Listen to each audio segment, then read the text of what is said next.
को दाता साहब कह रहे हैं, कहते हैं शेखुल इस्लाम, कायनात का सबसे बड़ा शेखुल इस्लाम। आगे सुनो, बाद अज़ अम्बिया, अम्बिया के बाद सारे ज़माने के जितने नबी आए ना, कहते हैं बाद अज़ अम्बिया खैरुल अनाम, सारी कायनात में सब नबियों के बाद सबसे बेहतरीन शख्स, सारी कायनात में सब नबियों के बाद सबसे बेहतरीन शख्स। आगे कहते हैं खलीफा ए पैगंबर, खलीफा ए हाय हाय मुस्तफ़ा करीम के खलीफा ए पाक, खलीफा ए पैगंबर।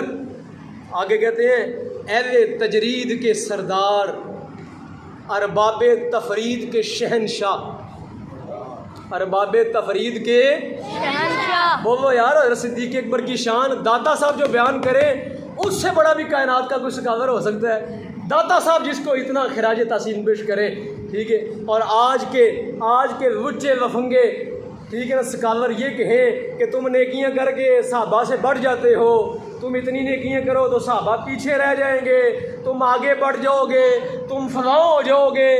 ये आज पाकिस्तान को तब्लीग करने के लिए इम्पोर्टेड किस्म के लोग आए हैं, वो तब्लीग क्या कर रहे हैं, तुम नेकियां करके सहाबा से आगे बढ़ जाओगे। एक और बात बताऊं, एक बड़ी मज़े की बात, मैं तो पिछले कई दिनों से बीमार हूँ, मैंने कोई नहीं वो सोशल मीडिया से कट ऑफ हूँ, इस्तेमाल करने दिल ही नहीं करता।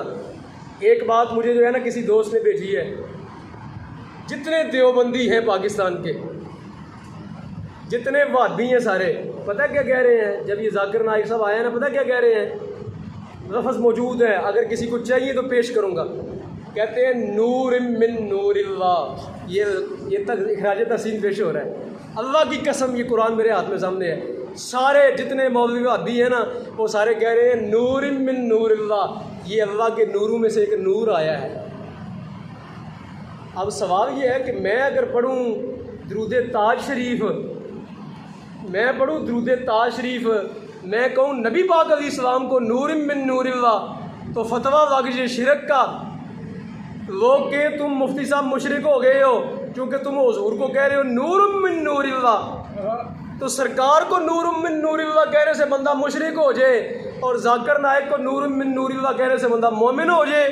वाह रे, क्या अकल है तुम्हारी, खिराज तहसीन है तुम्हारी अकल को भी, तुम्हारे इल्म को भी। जिनने मुस्तफ़ा को नूर मिन नूरिल्लाह नहीं माना, उन्होंने इसको नूर मिन नूरिल्लाह मार दिया, और जो रसूल करीम को नूर मिन नूरिल्लाह नहीं मानते वो कहें तो शिरक होता है। जाकिर नाइक साहब आए तो उनको कहें नूर मिन नूरिल्लाह। सवाल ये है कि कुरान हमारे लिए और है, तुम्हारे लिए और है, हमारे लिए हदीस और है, तुम्हारे लिए हदीस और है, हमारे लिए फतवा और है, तुम्हारे लिए फतवा और है। चलो बस मैंने बात बतानी थी। आगे क्या कहते हैं जी, आगे कहते हैं, बस दो तीन वक्त बात ख़त्म कर रहा हूँ। कहते हैं इंसानी आफात से बईद, दाता साहब कह रहे हैं, गौर किसको कह रहे हैं, हज़रत अबू बकर सिद्दीक़ को कह रहे हैं। कहते हैं इंसानी आफात से बईद, कहते हैं ये वो शख्स है जिसके साथ अल्लाह ने इंसानी आफात नहीं रखी। इंसानी आफात क्या हो सकती हैं, असद, बुग़्ज़, कीना, ये इंसानी आफात है ना। कीना, किसी के साथ बेजा दुश्मनी करना, किसी के साथ बेजा किसी को परेशान करना। जब ये बात कहते हैं तो साथ ही ये कह नहीं देते कि गौसे हज़रत सिद्दीक़ अकबर ने किसी का हक़ को नहीं मारा था, क्योंकि वो इंसानी आफात से क्या हैं, वो तो हैं ही बईद है। और आगे क्या फरमाते हैं, कहते हैं अमीरुल मोमिनीन अबू बकर अब्दुल्ला बिन उस्मान अस-सिद्दीक़ रज़ियल्लाहु ताला अन्हो, जिनकी करामात मशहूर हैं और हक़ाइक़ व मामलात में जिनके इरशादात ज़ाहिर हैं। और कहते हैं बाब तसव्वुफ़ में सारे के सारे मशाइख़ किराम के ये सरदार हैं। और आगे फरमाते हैं कि ये नबी करीम अलैहिस्सलाम ने इनसे सवाल किया, हज़रत अबू बकर सिद्दीक़ से सवाल किया कि तुम रात को जो है ना, वो जब नमाज तहज्जुद पढ़ते हो तो तुम जो है ना वो ज़िक्र आहिस्ता करते हो।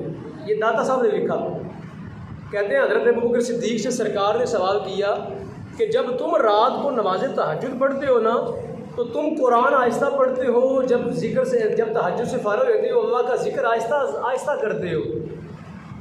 तो पता है हज़रत सिद्दीक़ अकबर ने क्या जवाब दिया, दाता साहब ने लिखा, दाता साहब ने लिखा, कहते हैं कहते हैं अस्माउ मन ओनाजी, कहते हैं मैंने रसूल करीम अलैहिस्सलाम की बारगाह में अर्ज़ किया, या रसूल अल्लाह मैं जिसका जिक्र करता हूँ ना वो रब बड़ा खूबसूरत सुनने वाला है।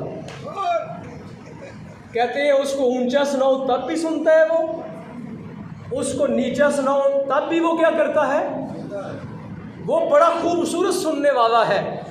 लिहाजा मैं आहिस्ता जिक्र करता हूँ, मैं आहिस्ता जिक्र करता हूँ रात के औकात में, चूँकि मेरा रब जो है वो किसी ऊंची आवाज़ का मोहताज, वो तो जब चाहो जिस वक्त चाहो जहाँ चाहो आहिस्ता पुकारो ऊंचा पुकारो हर सूरत में क्या करता है वो सुनता है।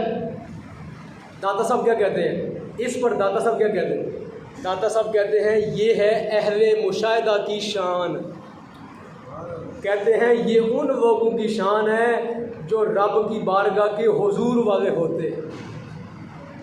आगे कहते हैं रसूल करीम ने सवाल किया हज़रत उमर पाक से, यही सवाल किया, ए उमर पाक जब रात का वक़्त आता है तो आप ऊंची आवाज़ में जिक्र करते हैं, आप ऊंची आवाज़ में जिक्र करते हैं, आपके ऊंची आवाज़ में जिक्र करने की वजह क्या है? तो हज़रत उमर पाक ने क्या जवाब दिया, दादा साहब ने लिखा, फरमाते हैं ऊ के ज़ुल्विस्नाना व अतरुदुश्शैताना, या रसूलल्लाह मैं सोतों को जगाता हूँ, जो सोए होते हैं ना, मेरा मतबा नज़र ये होता है कि मैं ऊंचा जिक्र करूँगा तो ये क्या करे, सोए हुए क्या करे, बोले सोए हुए क्या करे, जाग जाए, मेरी आवाज़ सुन के तो ये भी अल्लाह के ज़िक्र में मशगूल हो जाए। वह अतरुदुश्शैताना, और मैं शैतान को दूर भगाता हूँ। दो काम करता हूँ, ऊंचा जिक्र करता हूँ, दो काम है। क्यों? एक तो मैं रात जो सोए होते हैं मैं कहता हूँ सहरी के वक़्त ये भी उठ जाएं, ये भी जिक्र कर लें, और दूसरा क्या, मैं शैतान को क्या करता हूँ, जहाँ जहाँ अल्लाह का जिक्र जाता है वहाँ से शैतान क्या होता है, दूर भागता है, वहाँ से क्या होता है। दाता साहब कहते हैं ये मुजाहिदा है। दाता साहब कहते हैं हज़रत उमर पाक रज़ियल्लाहु ताला अन्हु इमामुल मुजाहिदीन हैं, कहते हैं ये मुजाहिदे वालों के सरदार हैं, और गौस और हज़रत अबू बकर सिद्दीक़ के बारे में कहते हैं ये मुशाहिदे वालों के सरदार हैं। ये क्या हैं, मुशाहिदे वालों के सरदार हैं। तो फरमाते हैं कि हज़रत अबू बकर सिद्दीक़ रज़ियल्लाहु ताला अन्हु भी अपनी शानों के हामिल हैं, उनकी शानें भी वराउल वरा हैं, और हज़रत उमर पाक की शानें भी क्या हैं, वराउल वरा हैं। दोनों ही मुस्तफ़ा की सुन्नत को लेके आगे चलने वाले हैं। तो सामीन मोहतरम, ये एक ज़िक्र मैंने आपके सामने दाता साहब की ज़ुबान से हज़रत सिद्दीक़ अकबर का पढ़ के सुनाया। एक ये भी कुरान पढ़ने वाला, एक ये सकालर भी है, एक ये भी कायनात का बड़ा सकालर है, और एक और किस्म के भी सकालर हैं जिनको ये नज़र आता है कि तुम सहाबा किराम से भी आगे बढ़ जाओगे, और ये कहते हैं सहाबा से आगे कोई भी नहीं बढ़ सकता। अल्लाह रब्बुल आलमीन हमें कुरान की वही समझ बूझ अता फरमाए जो 14 सदियों से सफ़र करके उम्मत तक पहुँची है, और इन बुज़ुर्गों की बरकत से जो पहुँची है उसी कुरान फहमी पर हमें कायम रखे। व आखिर दावाना अनिल हम्दुलिल्लाह।